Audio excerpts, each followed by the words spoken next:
Hi and good morning, well, it's 10 past 10 right now. I've been on the road for a couple hours because it's road trip time.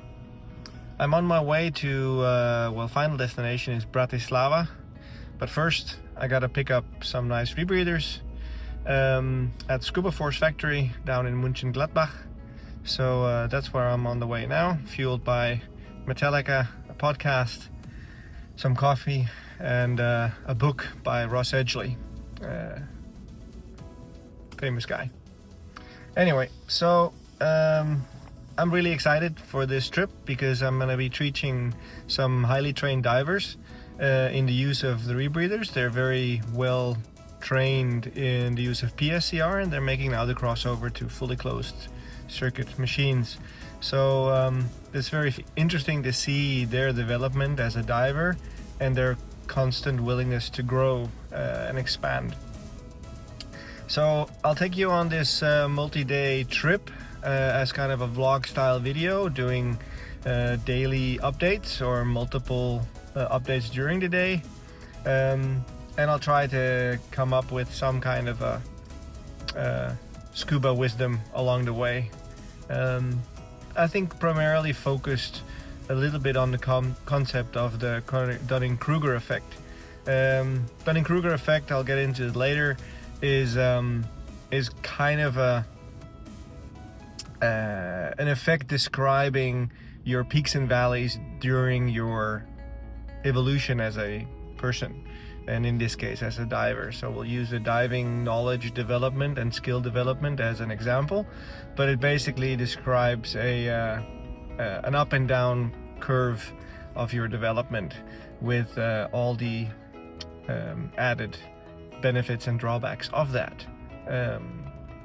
Because I think some divers out there are a place in their diving development that they think they are, but they are not in effect. And we'll dive into that later when we go into the subject of the Dunning-Kruger effect.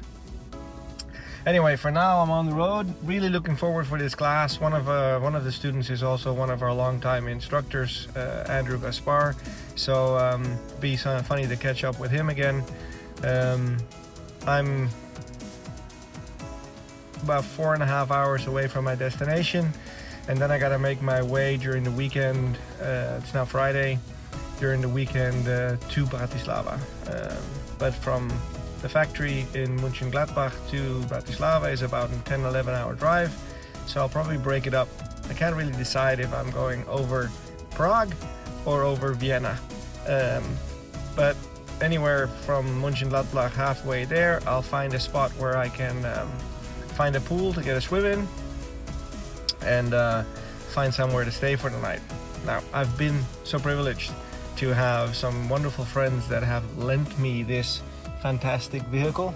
It is a Volkswagen California, which is basically a transporter turned into a camper van. So I got all the stuff going in there, diving stuff in here, living stuff in there. The bike obviously is with me, so it's fantastic. That way I don't have to, mess around with finding hotels and Airbnbs. So I'll take you along for the ride and see you on the road, so to say.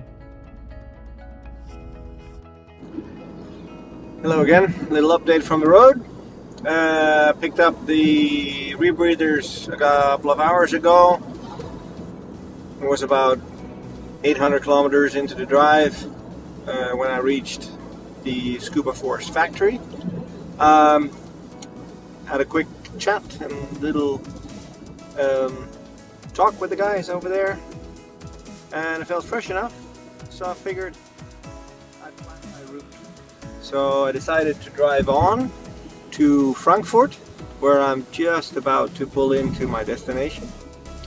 And then tomorrow I will drive to Prague and see what Prague has to offer. I think last time I was there was on a school trip when I was 17 or 18 years old. So I got a 16 kilometer run and a swim tomorrow as well on the plan. So I'll see if I can do a nice long run through Prague. That'll be interesting. and that is about 5 hours drive from here. I think 5-6 hours drive. So here I found a nice looking swimming pool with a sauna facility. So for those who know me, I'm partial to saunas, especially after a swim.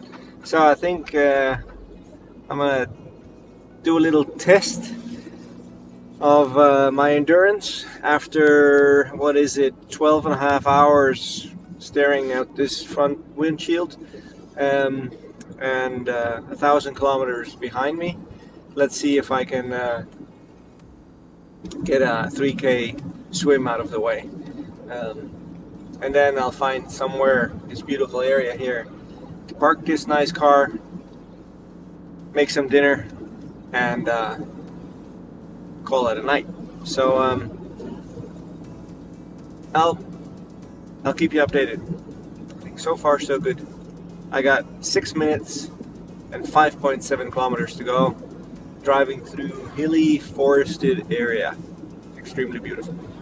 So talk to you later. Well, you know what they say about even the best laid plans? Well, this didn't work. I mean, it was a swimming pool, and technically it had lanes, meaning it had like a black T-stripe on the bottom, but the temperature of the water was 32 degrees Celsius. The depth of the water was, it goes to my navel. Now, I'm not a tall guy, but that's not very deep. So if I extended my arm down, I could actually touch the bottom. There were no lane ropes, so there's people crisscrossing everywhere, kids and adults alike. Yeah, so needless to say, that wasn't the swim I was hoping for. And then on top of that, the sauna was an extra 15 euros to get into the sauna, and when I looked through the window, it was just like a regular sauna you'd have in any other swimming pool.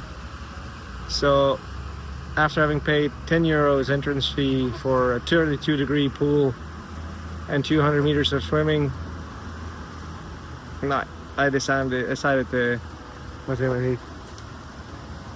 deal with my losses and find another place. So I'm gonna find a spot, either a restaurant or something, or cook some dinner myself here in this car, and find a space where I can park and get some shut-eye.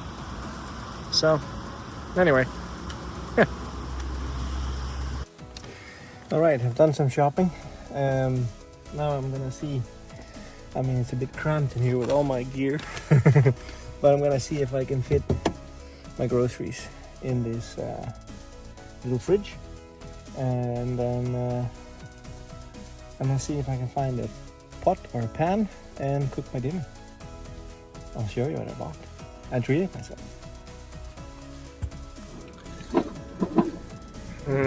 On my way from the supermarket to a place where I saw there's a waterfall. No idea if I'm allowed to stay there, but just turned off the main road and just, I don't know. We'll see. So, cooking's on the way. Told you I'd treat myself. Little glass of wine, some smoked salmon, and some ravioli with spinach and chili inside. So, got the camper van all set up. The bed is all up. And this van is amazing, let me tell you. I can stand up in here. I'm not a tall guy, but I can even reach completely up, and I don't reach the ceiling. So the bed can actually go up and down. So I'll be sleeping there later. But first, dinner. Look at that. Looks delicious, doesn't it? Well, cheers. So, promised you a talk on scuba related items, and not just van life of a nomad instructor. So, like I alluded to earlier, the Dunning-Kruger effect.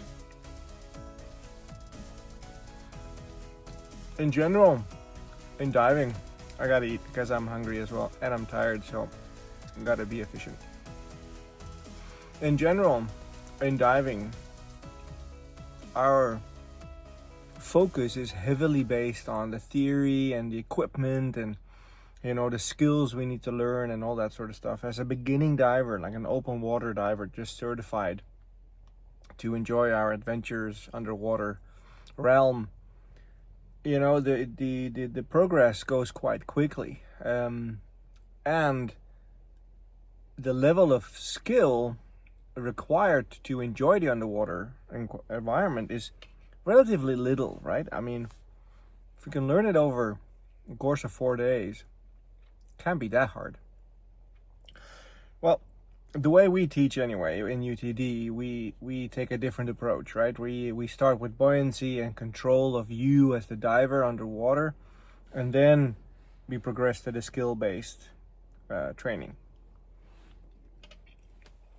That means that the diver is a little bit more intuitively ahead of the curve when it comes to dealing with stuff underwater while they're diving. Because we are a firm belief that you need to learn to dive while diving.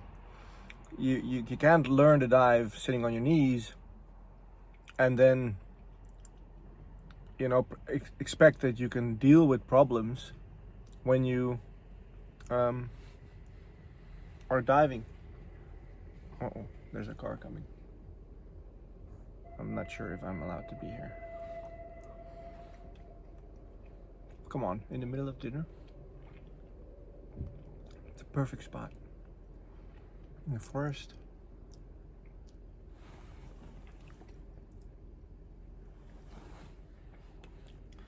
I think I'm gonna have to move. We'll see.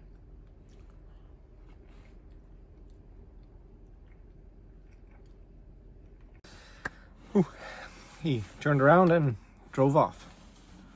Well, it's not spooky at all. So, if you read about a Danish guy murdered in a forest in Germany in a camper van, that's me. Anyway, I hope that's not the case. Anyway, I just choose the chance to finish the rest of my plate. It's less obtrusive to you guys to hear me eat while I'm talking to you. Anyway, I can drink my half glass of wine here while I'm talking to you. Back to the topic at hand. So, when we as divers get introduced to diving, there is a very small level of problem solving we need to deal with, basically relating to the gas source we have, and the solutions to that gas source failing is relatively simple, right? I mean, worst comes to worst, you share gas and you go to the surface, and that's what you learn on an entry-level beginning diving class, which is relatively easy to deal with because the exit strategy, as we call it, doesn't require a lot of choices. You have a problem with your air source, whatever that may be, you bit the mouthpiece over, it's free flowing, you, lo and behold, you run out. The SPG is showing funny numbers. Whatever the case may be, the solution is simple: share gas with your team and exit to dive. And the exit is also very simple in an open water or entry-level diver scenario, because it's always an straight ascent to the surface. So that means that the solutions are simple. Still, you have to have a reasonable amount of control on the water to be able to deal with an air share and then come up. Now, if we look at the Dunning-Kruger effect on divers now. So a little history lesson. David Dunning and Justin Kruger coined the term or came up with this cognitive bias in 1999. So it's not that long ago. But it's basically a relationship between your confidence on the vertical scale and your competence on the horizontal scale, on the horizontal line. I'll put a graphic up here. So as you see that your confidence rises very rapidly along the line of the progression of your your skill level. So if your competence is rising slowly along the horizontal axis, but your confidence in yourself rises very sharply, and this is very normal, right? I mean, after 4 days, you're certified as a diver that can dive to, 18 meters, 60 feet over the whole world, the rest of your life with another certified diver. So confidence is high, but there's so many things in diving that you aren't aware of, um, and you're aware that you're not aware of them because you probably heard of them. You heard of nitrox diving, you heard of rebreathers and technical diving and cave diving. You heard of all these things, but it's so new to you that your confidence in those things are relatively low, and your competence is relatively low. So you're on the safe end of that steep slope in the beginning, as you can see.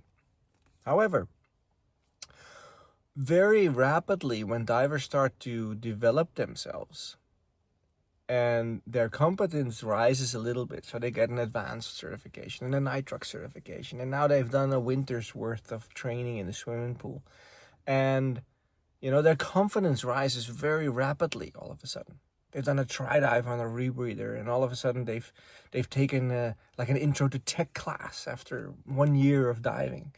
So confidence is almost through the roof, but their competence is still very, very limited. I mean, especially their experience. So very early on, we are in danger of reaching that what's called in the graph the tip of Mount Stupid, right? And it's a very dangerous place to be, because now you're past that point where there are things you're not aware of that are dangerous, because you've been lulled into this false sense of confidence that you know everything, right? Because you're like the next course, and the instructor tells you, hey, you're ready for the next course, and you're ready for the next course. So when you couple that with the fact that equipment nowadays is so well manufactured, through the whole spectrum, from snorkel to rebreather, it's very high quality stuff, all of it right now. So things that go wrong is very little. So we get very routined, but we don't necessarily get a lot of experience. And this is the talk, I think, for tomorrow. The difference between routine and experience. So how we can apply the Dunning-Kruger effect, or be aware of the Dunning-Kruger effect, let me say it like this, is that every time we decide to develop ourselves in our sport, in our hobby, it starts over. So I don't think you should apply it in such a way that it's the whole course of your diving career. You could do that, of course, except then the peaks and the development will be a little bit more dampened, a little bit slower. But if you look at it from every single step towards your end goal, then you have these individualized small sectors of the Dunning-Kruger effect in effect. I mean, your confidence rises really rapidly, and that puts you in a position where you might be unaware of certain dangers, and that's interesting. It's just, it asks something of you. It asks something of your discipline to search out information that you might be unaware of, and to search out information about the dangers through the training. Now, as a little cliffhanger for tomorrow, the difference between experience and routine comes from failures. So people say often you learn from your mistakes, and I don't disagree. You don't learn from your mistakes unless you get to do it over and not make the mistake a second time. Then you've learned how to do it. If you get a controlled new try, then you learn from it. And there's a way to do that within scuba diving without killing yourself. So short little talk. I promised there was a little bit of scuba wisdom coming your way. It is now almost 9:30. I've been on the road since 6 o'clock this morning. As you can see, the swim didn't really happen, but I think tomorrow I have 4 or 5 hours drive, maybe a little bit more, to get to Prague, and then I'll see if I can do a nice long run in Prague. Finish my pasta. I might just have a little dessert, have a little yogurt here in the fridge behind me, finish the rest of my glass of wine, and then it's off to the second floor to bed for me. Well, that's me snuggled up. Good night.